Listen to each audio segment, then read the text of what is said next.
Welcome everyone. আশা করি সকলে ভালো আছেন। আমার প্রিয় বন্ধুরা এবং ছাত্রছাত্রীরা সকলেই ভালো আছেন। আজকের বিষয়টি যেটা নিয়ে এসেছি সেটা হচ্ছে ডেসক্রিপটিভ রাইটিংস অর্থাৎ descriptive essays. So descriptive writing এমনই একটা জিনিস যেটা আমাদের সকলেরই হয়তো একটু ভয় লাগে যে কী করে লিখবো, কী করে লিখতে পারবো। তো পরীক্ষায় ডেসক্রিপটিভ এজে প্যারাগ্রাফ যাই হোক খুবই একটা গুরুত্বপূর্ণ বিষয়, যেটা ইংরেজি হোক, আমাদের একাডেমিক পড়াশোনা হোক বা আমাদের কম্পিটিটিভ পড়াশোনা হোক, সবেতেই ডেসক্রিপটিভ রাইটিং একটা গুরুত্বপূর্ণ অংশ। সো কীভাবে ডেসক্রিপটিভ এজে সুন্দরভাবে লেখা যায় সেটাই আজকের বিষয়। সো শুরু করা যাক ভিডিওটি।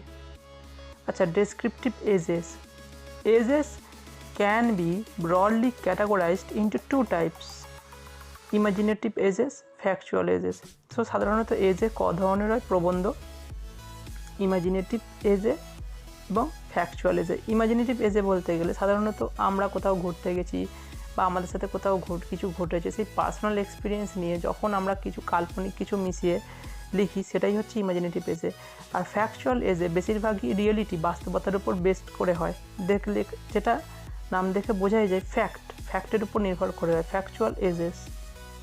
এবার একটা এজে যখন লিখবো সেই এজের যে পার্টস বা বডি কী কী হয়, একটা এজের মধ্যে কী কী থাকে, প্রধানত এই 5টি জিনিস থাকবে একটা এজের মধ্যে: introduction, background, central idea, your views on benefits and drawbacks এবং শেষে কি কনক্লুশন, যেটা আমরা সহজেই জানি উপসংহার। ইন্ট্রোডাকশান মানে ভূমিকা। তা যে কোনো বিষয় লেখার আগে আমাদের সুন্দর করে একটা ইন্ট্রোডাকশান দিতে হয়। সো প্রথমত যে কোনো এসে লেখার আগে আমাদেরকে একটা ইন্ট্রোডাকশান দিতে হবে এবং তারপরে আমাদের কি সেই যেটা সম্পর্কে লিখছি সেটা সম্পর্কে একটু আমাদের ব্যাকগ্রাউন্ডটা আলোচনা করতে হবে, কি ঘটেছে, কোথা থেকে এসছে। তারপর আমাদের সেন্ট্রাল আইডিয়া, সেই বিষয়টা সম্পর্কে সুন্দরভাবে আমাদের উপস্থাপন করতে হবে। তারপরে হচ্ছে আমরা কি আমাদের ভিউজ জানাবো, সেই বিষয়টা কোনটে ভালো দিক, কোনটে খারাপ দিক, এবং শেষে গিয়ে একটা কমপ্লিট একটা কনক্লুশন, ওটার সাথে রিলেটেড একটা উপসংহার দেবো। সো এই প্রধান 5টি জিনিস হচ্ছে একটা এজের বডি। তারপর রুলস অফ এজে রাইটিং কি: try to right in simple and short sentences. আমাদের প্রথমে সকলকে এটাই মাথায় রাখতে হবে যে যখনই আমরা একটা এজে লিখবো, আমরা কতগুলো আইডিয়া যেটা আমাদের মাথায় আছে সেটাই কি কালেক্ট করে আমরা লিখি। হয়তো ধরলাম যে কোনো বিষয়ের উপর আমাদের দিল, মোবাইল ফোনস হোক, প্লাস্টিক্স হোক, বা যে কোনো রিলেভেন্ট ইভেন্টস, করোনা ভাইরাস হোক, যেটাই হোক। সো সেইগুলো লেখার আগে আমরা কি করি, প্রথমে ভাবি কি ঘটছে, সেগুলোই কি আমরা রাইটিংয়ে রূপ দিই। সো আমরা চেষ্টা করব শর্ট সেন্টেন্সে সহজ ভাষায় লেখার, যাতে কি আমাদের গ্রামাটিক্যাল এররটা ভুল হয়। আর গ্রামাটিক্যাল এররের ভুলটা বেশি হলেই আমাদের কি নাম্বারটাও কাটবে। তাই আমাদের খেয়াল রাখতে হবে যাতে গ্রামাটিক্যাল এররের ভুলটা খুবই কম হয়, গ্রামাটিক্যাল এররটা খুব কম হয়, এটাই আমাদের খেয়াল রাখতে হবে। If you write in simple and short sentences then grammatical errors will be less. Short এবং সিম্পল সেন্টেন্সে লিখলে কী হবে, আমরা যতটা পারবো নিজেদের মতো করে সহজ করে লিখলে আমাদের যে গ্রামাটিক্যাল যে এররগুলো খুবই কম হবে। Try to give different ideas into different paragraphs.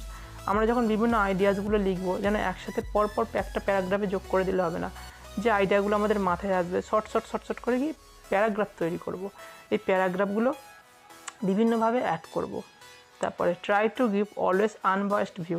যখন তুমি তোমার কোনো ভিউ তুমি দেবে সেটা যেন সবসময় নিরপেক্ষ হয়, আনবায়াসড, এটা মনে রাখতে হবে। Always remember the word limits, এবং যে ওয়ার্ড লিমিট যে ওয়ার্ডের মধ্যে দেবে সেই ওয়ার্ডের মধ্যে আমাদের লেখা কমপ্লিট করতে হবে। যেহেতু যিনি খাতা দেখবেন তিনি অবশ্যই একটা জিনিস ফলোটা করবেন কতটা ওয়ার্ডের মধ্যে আছে। সো ওয়ার্ড লিমিটের মধ্যে থাকলে আমাদের এজের যে গঠনটা খুব সুন্দরভাবে উঠবে।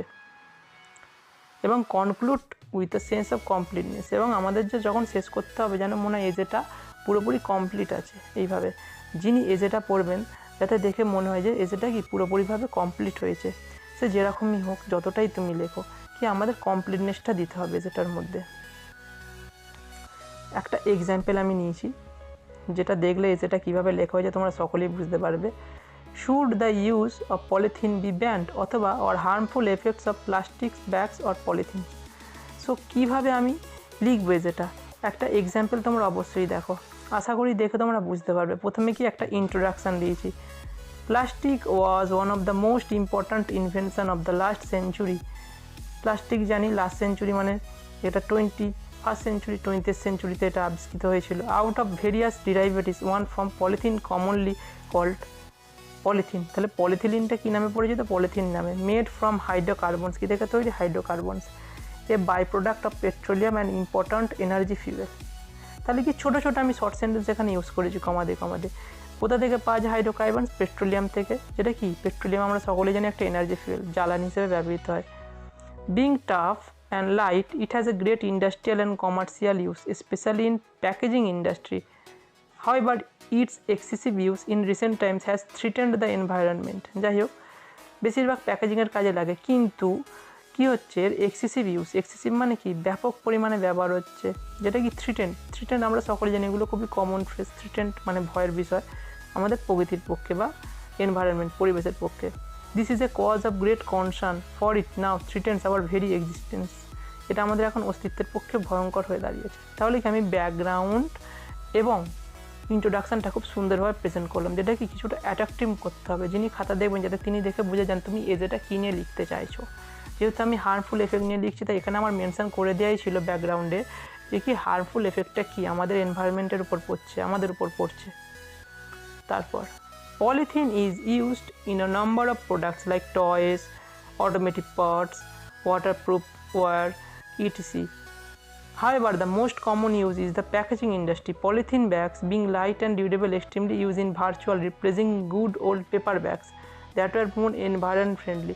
এটা দেখাই যাচ্ছে যে কি পেপার ব্যাগসগুলোকে রিপ্লেস করে দিচ্ছে, আমরা পলিথিন ব্যাগ বেশি অভ্যস্ত হয়ে যাচ্ছি ইউজের ফলে। Its extensive use in domestic and industrial sector is cause of great worry. এটা ব্যাপক পরিমাণ ইউজ হচ্ছে কিসে? ডোমেস্টিক।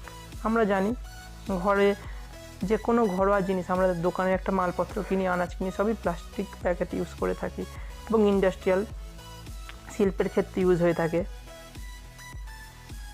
দ্য ইনডেস্ট্রাক্টেবল নেচার মানে কি? যেটা সহজে ডিস্ট্রয় করা যায় না। Of polythene poses a serious threat to environment. So প্রথমে বলি, ইনডেস্ট্রাক্টেবল মানে হচ্ছে যা সহজে ডিস্ট্রাক্ট করা যায় না বা ডিস্ট্রয় করা যায় না, মানে পলিথিন হচ্ছে একটা নন বায়োডিগ্রেডেবল, যেটা কি কখনো মাটির সাথে মেশে না। It is indestructible for it can not decay and decompose or be burned, কখন? Like jute, paper or other organic materials. Paper বলুন বা এগুলো আমরা সকলেই জানি, এগুলো কি সহজে মিশে যায়, কিন্তু প্লাস্টিক বা পলিথিন কি মেশে না। সো এই ছোটো ছোটো জিনিসগুলো যেগুলো আমরা জানি, সেগুলোই কি আমরা এর মধ্যে বাস্তবায়িত করছি একটা রাইটিংয়ের মধ্যে। The polythene bags litter the streets are dumped in garbage bins, unsuspecting animals that eat them die painful death. Polythene ব্যাগসগুলো যেগুলো স্ট্রিটস, রাস্তায় এদিক ওদিক পড়ে থাকে, ফলে কী হয়, অনেক অ্যানিম্যালস যারা বুঝতে পারে না, যারা খায়, হয়তো মারা যায়।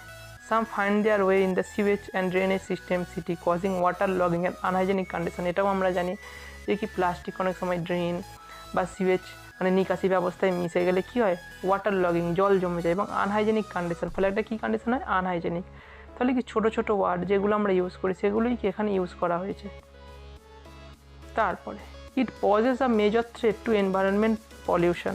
The polythene bags that find their way into river pollute river bed and endanger marine life. মানে রিভার বেড, নদী এবং ম্যারিন লাইফ মানে কি সামুদ্রিক যে জীবন, তারও কি ক্ষতি করে। On burning it releases toxic fumes into soil and the air. Being impermeable, it takes the soil infertile. এটা কী করে দিতে পারে? মাটিকে ইনফার্টাইল, অনুর্বর করে দিতে পারে, মানে মাটির যে কার্যক্ষমতাটা কমিয়ে দিতে পারে। Hence, like a demon in the making, it continues to haunt our environment. There is need to check this menace before it acquires gigantic proportion. আমাদের সতর্ক হতে হবে এই মিনেস, এই আতঙ্কটা যাতে না জাইগান্টিক, দৈত্যাকারে বাড়তে পারে। People need to be educated on the harmful effect of using polythene by organizing discussion workshop. এবারে আমি কি আমার ভিউটা এখানে দিচ্ছি, পার্সোনাল ভিউটা, যে কি আমাদের এটা সম্পর্কে সতর্ক হতে হবে সকলে।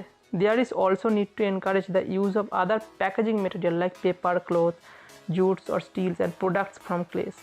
তাহলে এখানে আমি বলে দিলাম যে কি আমাদের এই ধরনের মেটেরিয়াল ইউজ করতে হবে, কি জুটস, স্টিল, ক্লথ, এই ধরনের প্রোডাক্ট যা এগুলো থেকে তৈরি হয়। প্লাস্টিক বোতলের পরিবর্তে আমরা স্টিল বোতল ইউজ করতে পারি, জুটসের জিনিস ইউজ করতে পারি, যার ফলে কি এগুলো সবই হচ্ছে eco friendly, that are biodegradable, যেটা সহজে মিশে যায়। To replace polythene bags, if required laws should be enacted to ban the use of polythenes. প্রয়োজন হলে লস, আইনও এখানে কাজে লাগাতে হবে। For this is the last we can do, a live a clean environment for the future generation. এটাই আমরা করতে পারি, তাহলে কী হবে, আমাদের যে ফিউচার জেনারেশান, পরবর্তী যে জেনারেশানটা আসবে তাদের জন্য কি একটা ক্লিন, একটা বেটার, এখানে ক্লিনের পরিবর্তে আপনারা বেটারও ইউজ করতে পারতেন, একটা বেটার এনভায়রনমেন্ট ছেড়ে যেতে পারি। সো এই যে লেখাটা আমরা পড়লাম, এই লেখাটার মধ্যে কি একটা সেন্স অফ কমপ্লিটনেস হলো, শেষ হলো এইভাবে কি যদি আমরা এই নিয়মগুলো মেনে চলি তাহলে কি আমাদের যে পরবর্তী ভবিষ্যৎ আসবে তারা কি একটা পরিষ্কার পরিচ্ছন্ন পরিবেশ পাবে। তাহলে কি এজেটার মধ্যে কি আমরা একটা প্রতিটা পার্টি পেয়ে গেলাম, তো এটা কি অর্গানাইজ করা আছে প্যারাগ্রাফ হিসেবে প্রতিটা এজেই। সো এই প্যারাগ্রাফ হিসেবে কি প্রতিটা এজেই অর্গানাইজ করা, যদি প্রথম থেকে লক্ষ্য করলে দেখতে পাবে ছাত্রছাত্রীরা এবং আমার বন্ধুরা। প্যারাগ্রাফ, একটা প্যারাগ্রাফ হলো, তারপর এই একটা প্যারাগ্রাফ, তারপর এই প্যারাগ্রাফ, প্রতিটা আইডিয়াস কি প্যারাগ্রাফ হিসেবে এখানে আমি অ্যাড করেছি এবং শেষে কি কনক্লুশন দিয়েছি। সো আশা করি তোমরা বুঝতে পেরেছো যে একটা এজে কীভাবে লিখতে হয় এবং এজের বিভিন্ন পার্টগুলি। সো তোমাদের সহজেই বোঝাতেও পেরেছি, এটাও আমি আশা রাখি।